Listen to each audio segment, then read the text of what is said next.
Hello friends, hi, welcome to Meena sweet home. இன்றைக்கி என்ன பதிவுனா, வந்து ரோட்டில் தான் இருக்கேன். கடைக்கு வந்தோம், அந்த கதிரவனும் நானும்.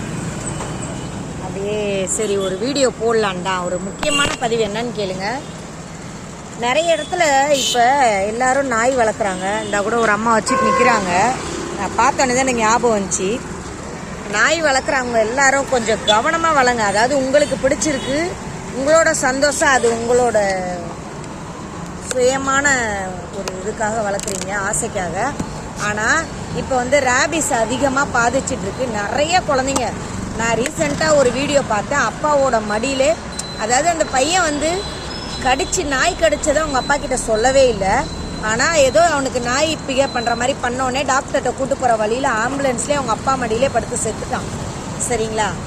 நிறைய குழந்தைங்களோட கஷ்டத்தை மட்டும் பாருங்கள் தயவு செஞ்சு.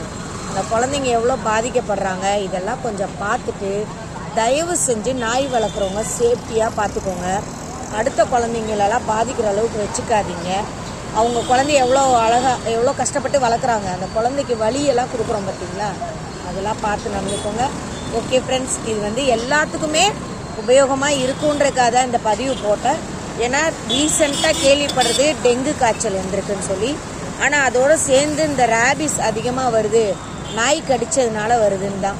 அதனால் கொஞ்சம் பார்த்து பத்திரமா வச்சுக்கோங்க. ஓகே ஃப்ரெண்ட்ஸ், அடுத்த வீடியோவில் பார்க்கலாம். இந்த பதிவு உங்களுக்கு பிடிச்சிருந்தா லைக் பண்ணுங்கள், ஷேர் பண்ணுங்கள். சப்ஸ்கிரைப் பண்ணாதவங்க பண்ணிவிட்டு சைடில் இருக்கிற பெல் பட்டனை அழுத்துங்க. நாம் வீட்டுக்கு கிளம்பிட்டோம். பாய்.